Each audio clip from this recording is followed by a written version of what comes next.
Okay, so today we're going to create a type of scape, I should say. You're going to create, you can choose between a cityscape, a landscape, or a seascape. Knowing all our kind of wide pictures of one of the three. So landscape being a picture of land, city, picture of the city, seascape, picture of the ocean or the sea.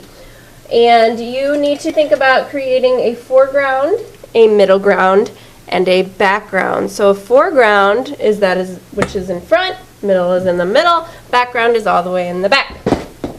And you're gonna draw with a pencil first, whatever kind of scape you want.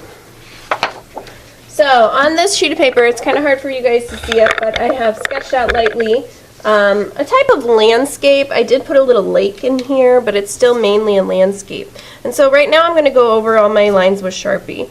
So down here, this is my foreground area.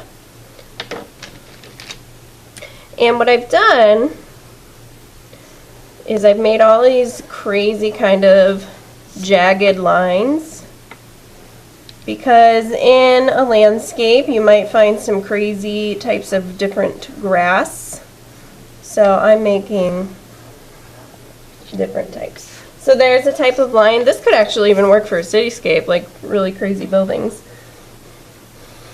But here are like big, tall blades of grass that's like overgrown. And then here's a softer kind of line. The grass is probably shorter. Okay, and over here I'm going to make a tree, like kind of a forest looking tree, like a pine tree, looks like a Christmas tree.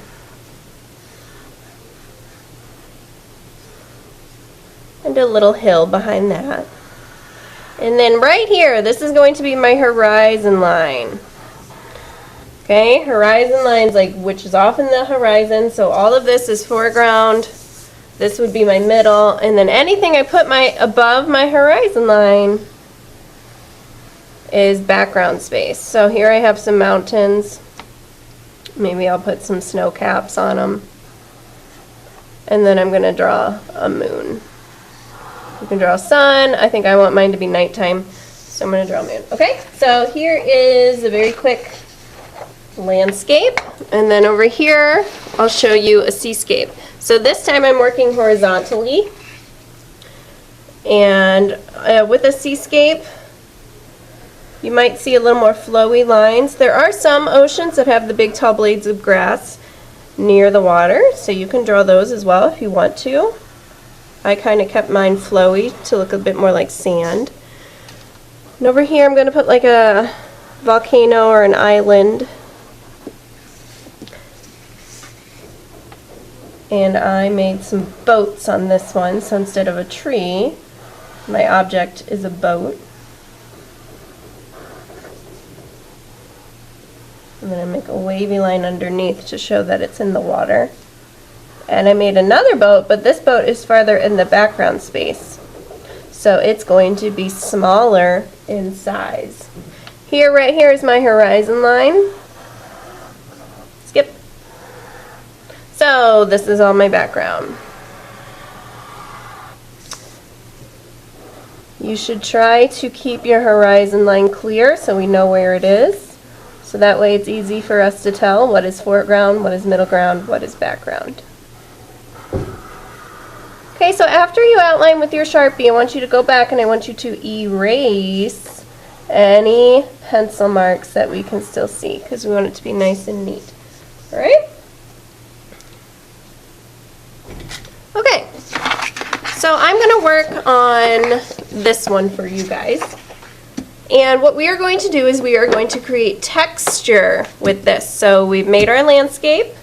Now I'm going to create texture. And texture is an element of art. It's showing the way something might feel. So if I'm drawing a brick wall, I would draw little bricks on it and then I would know how it's supposed to feel.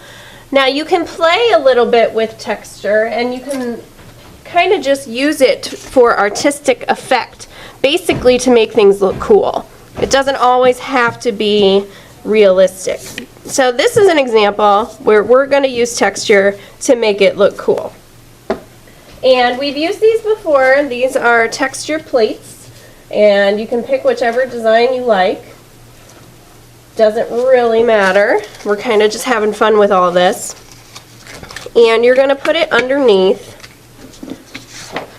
your image, and you are going to start coloring in. Now I want each section to change in color. So you might want to brainstorm, plan that out before you start, what colors are going to go where. Okay. So here we go. I'm going to start here at the bottom, and I'm going to use a green.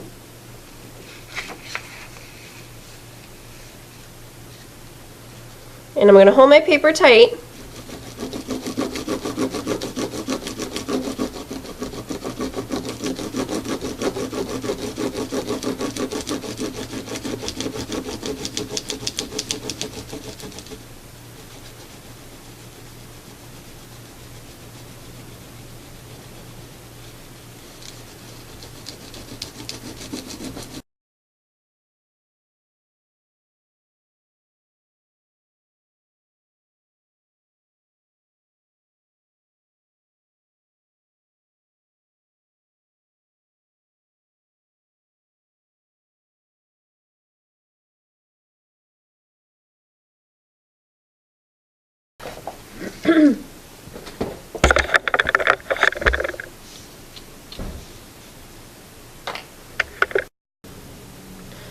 Okay, so here is my landscape all complete.